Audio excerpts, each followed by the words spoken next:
अस्सलाम वालेकुम नाज़रीन। सफ़विद डायनेस्टी के बारे में पढ़ेंगे। ये 1502 से 1736 तक ये हुकूमत रही है। सफ़वी डायनेस्टी की जो इस्टेब्लिशमेंट डेट है इसके बारे में बड़ा इख्तलाफ है। कहीं पे 1502 है, कहीं पे 1500 है, कहीं पे 1501 है। ये तीनों ही डेट मुझे देखने के लिए मिल गई है और एक दफ़ा एग्ज़ाम में सवाल इस तरह भी आ गया है कि वो बिल्कुल करीब करीब की डेट दे दी है। बहुत कंफ्यूजिंग क्वेश्चन था वो। तो ये फ़िलिप के हिट्टी की डेट है और हम फ़िलिप के हिट्टी की डेट को ही फॉलो करेंगे। तो 1502 में ही सफ़वीज़ जो हैं वो रूल में आए हैं। इस डायनेस्टी को क्या बोलते हैं? गन पाउडर एम्पायर बोलते हैं इस डायनेस्टी को।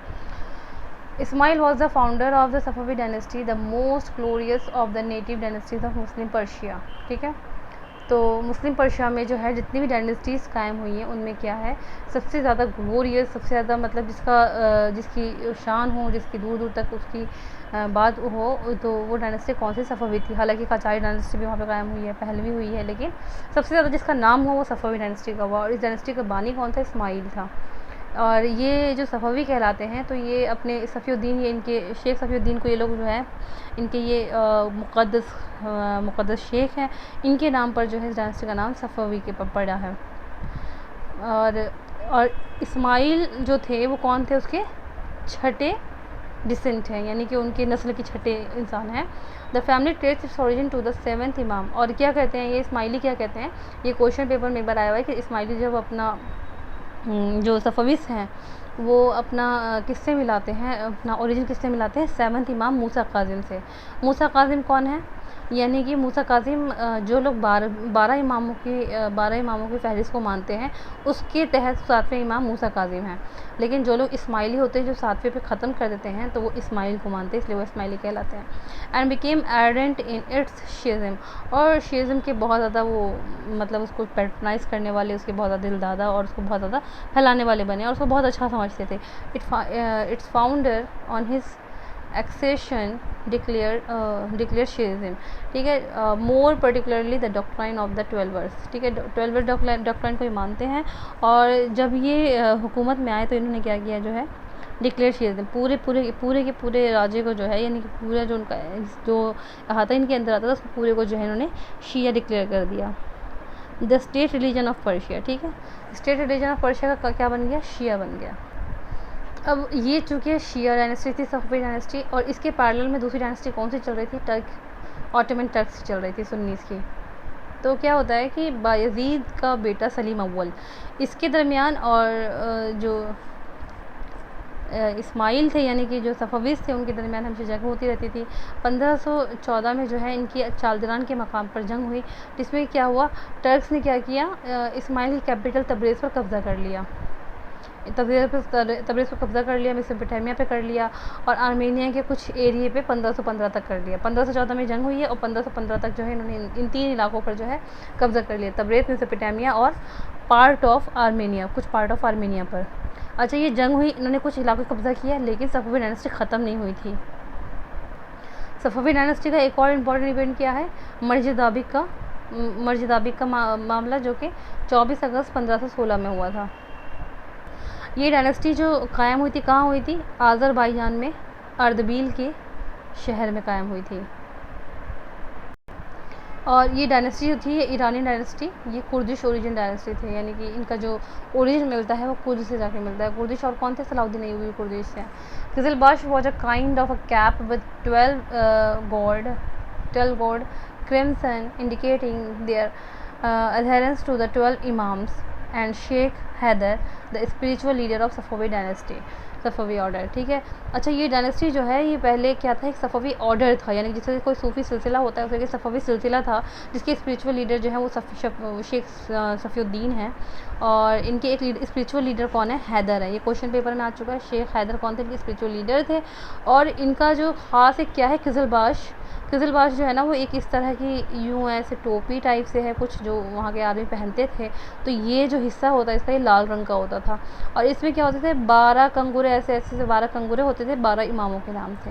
तो ये क़िज़लबाश टोपी कहलाती थी। और फिर उसके बाद इनकी सफ़ियों की आर्मी जो बन गई वो क़िज़लबाश नाम से बन गई, जैसे कि ऑटोमन्स की वो जैनिसरी है, जानिसारी हैं, और इसी तरीके से सफ़ियों की क़िज़लबाश है। Tahmasp and Ottoman sultan Suleiman the magnificent were the counterpart. Tahmasp का दौर और सुलेमान द मैग्निफिसेंट का दौर जो है वो एक ही है, और काफ़ी बार इन दोनों के बीच में भी आपस में जो है कुछ छोटी मोटी लड़ाइयाँ या इस तरीके से खाजंगी होती रही है।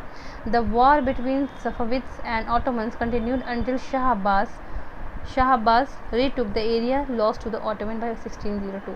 अब क्या हुआ है कि इनके एक बहुत ही कैसे हैं प्रोमिनेंट रूलर जो थे वो शाह अब्बास है। शाह अब्बास बेइंतहा इंपॉर्टेंट रूलर है, जैसे किसी भी मुग़ल में अकबर, इसी तरह सफ़ाविद में शाह अब्बास, ऑटोमन्स में सुलेमान, तो ये वही दर्जा रखते हैं शाह अब्बास जो थे।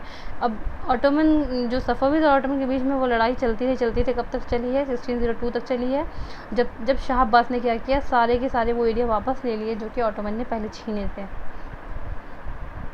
ये क्वेश्चन बन सकता है कि शाह तहमास जो थे वो कितने साल के थे जब उन्होंने थ्रोन संभाला था?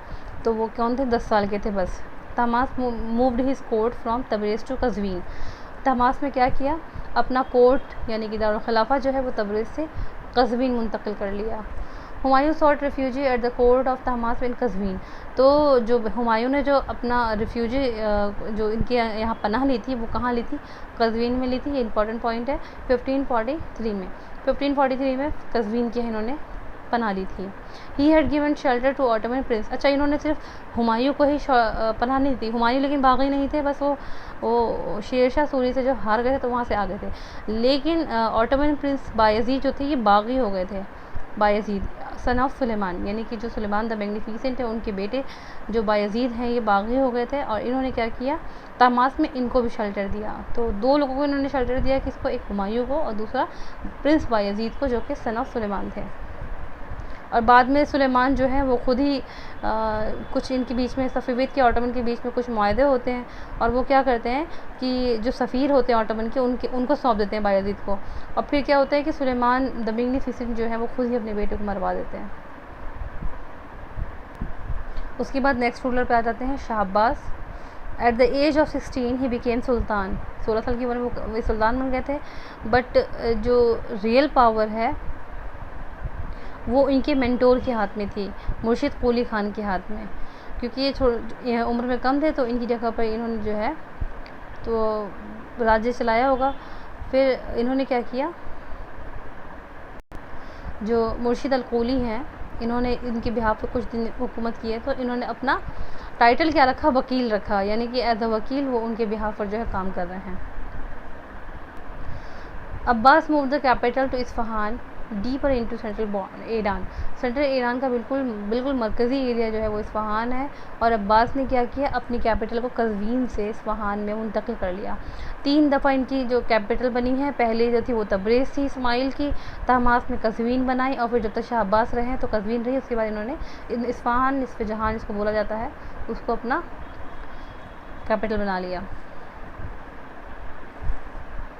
A treaty signed in Qasr Shrine, known as the Treaty of Zuhab, was established delineating a border between Iran and Turkey in 1639। ऐसा होता था कि ईरान में और टर्की में बराबर लड़ाई होती रहती थी, तो इसके लिए क्या हुआ? एक मुआहदा हुआ किसके बीच में? ऑटोमन्स और सफ़विद के बीच में, जिसको कसर शराइन भी बोला जाता है इस ट्रीटी को। और कसर शराइन में ये ट्रीटी हुई थी, और इस ट्रीटी को जुहाब कहा जाता है, ट्रीटी ऑफ जुहाब कहा जाता है। इसके तहत क्या हुआ? बाउंड्री मुतय्यन हो गई कि ये ईरान की है और ये टर्की की है, और इस तरीके से 1639 में जो है ये किसी हद तक जो है जंग को इसको रोकने के काम आती है। Abbas' tolerance towards Christians was part of his policy of establishing diplomatic links with Europeans to try to enlist their help in the fight against their common enemy, the Ottoman Empire। क्या हुआ? अब्बास का जो वो है तहम्मुल जिसे कह सकते हैं क्रिश्चियंस के तई, वो उसने क्या रखा? अपना बर्दाश्त का मादा रखा, और उनकी थ्रू जो उनकी पॉलिसी के थ्रू जो है डिप्लोमेटिक एक रवैया इख्तियार रखा। क्यों? ताकि उनका जो लिंक जो है वो यूरोपियन से बन जाए। और जब ये यूरोपियन से लिंक बना लेंगे तो क्या होगा? इनको फाइट करने में जो है मदद मिलेगी। किसके साथ? जो दोनों ही कॉमन एनिमी है, ऑटोमन एम्पायर। यूरोपियन के भी नाक का एक तरीके से जो है ना, कहते हैं रोड़ा थे ऑटोमन्स, और सफ़विद के लिए भी। तो इसलिए उन्होंने क्या किया? एक बना कर रखी यूरोपियन से, ताकि जो है जब ये लड़ाई करे तो ये ऑटोमन एम्पायर के ख़िलाफ़ से उसमें काम आए। In 1599, Abbas sent his first diplomatic mission to Europe. In 1599, this is an important point. Abbas sent his first diplomatic missions to Europe. इसी के तहत उन्होंने फर्स्ट मिशन जो यूरोप की तरफ भेजा था वो कौन था? 1599 में. ऑटोमन सफाविद वार 1603 to 18 तक चली. कब से कब तक चली ये वार? 1603 से 1618 तक. ठीक है, 18 तक कई सारी छोटी छोटी लड़ाइयाँ हुई और उसमें क्या होता है, उसका नतीजा क्या निकलता है कि जो ऑटोमन्स होते हैं वो सफाविस को हर स्टेज पे जो है मात देते जाते हैं.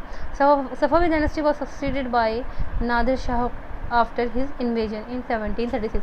1736 में जो है नादिर शाह जो है इनके ऊपर हमला करते हैं, इन्वेजन करते हैं, लूट मार करते हैं और इस तरीके से सफाविद डायनेस्टी जो है वो पूरी तरह ख़त्म हो जाती है और उभर नहीं पाती है.